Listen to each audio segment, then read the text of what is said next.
रावण भगवान शिव का बहुत बड़ा भक्त था। स्कंद पुराण के अनुसार एक बार उसने शिव भगवान की तपस्या शुरू की और समर्पित रूप से कई वर्षों तक कठोर तपस्या करते रहा। महादेव रावण के समर्पण से खुश हो गए और उसके सामने प्रकट हुए। भगवान शिव ने रावण से पूछा कि वह क्या चाहता है। रावण सोचने लगा कि वह वास्तव में भगवान शिव से क्या चाहता है, क्योंकि रावण पहले से ही राजा था और उसके पास सब कुछ था। वह पहले से ही पराक्रमी था और युद्ध में कोई भी उसे परास्त नहीं कर सकता था। तभी रावण ने सोचा कि एकमात्र सुंदर महिला ही है जो उसको प्राप्त नहीं है।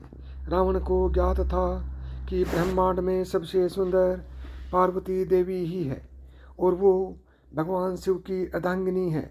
लेकिन फिर भी रावण ने पार्वती जी को वरदान में मांग लिया।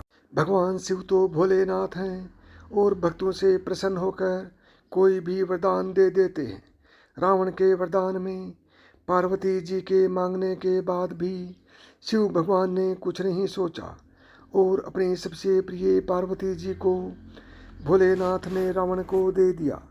पार्वती जी को ज्ञात था कि महादेव उनका त्याग नहीं कर सकते, ये बस त्रिदेव की लीला है। इसलिए जब रावण लंका नगरी जाने लगा तो पार्वती जी भी उसके साथ गई। भगवान विष्णु अपने निवास वैकुंठ लोक से समस्त घटनाक्रम देख रहे थे। भगवान विष्णु को ये ज्ञात था कि भोलेनाथ महादेव ने वरदान देने से पहले कभी नहीं सोचते और अपने भक्त को जो मांगे वह दे देते हैं। जब उन्होंने इस घटना को देखा तो वह रावण को मिलने अपने मोहिनी अवतार में पहुंच गए। रावण अपने राज्य लंका नगरी के रास्ते पर था, तब उसे मोहिनी अवतार ने रोक दिया। भगवान विष्णु का मोहिनी अवतार सबको सम्मोहित कर देता है और मोहिनी ने रावण को सम्मोहित कर सोचने के लिए कहा कि यह कैसे संभव है कि भगवान शिव उसे अपनी अर्धांगिनी दे सकते हैं। जरूर भगवान शिव ने इस नकली पार्वती को अपनी शक्तियों से बना दिया होगा।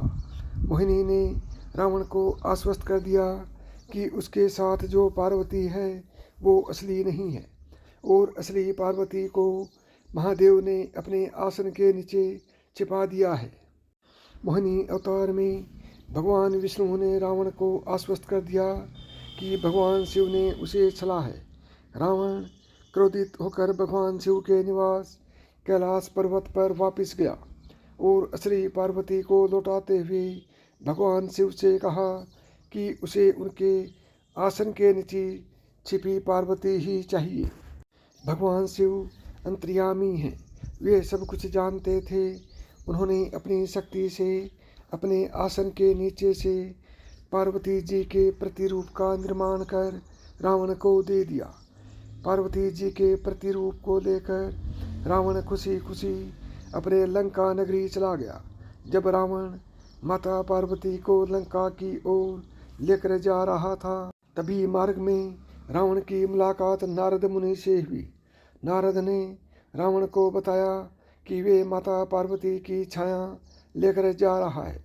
असली माता पार्वती को तो भगवान शिव ने पाताल लोक में मय राक्षस के पास छिपा दिया है। जिसको सुनकर रावण को शंका हुई और उसने माता पार्वती को छाया समझकर छोड़ दिया और स्वयं पाताल लोक चला गया, जहाँ रावण की भेंट मंदोदरी से हुई, जो मय दानव की पुत्री थी।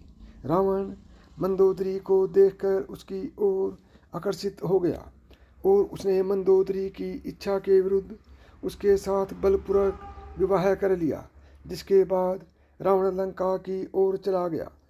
जय श्री राम, जय श्री राम।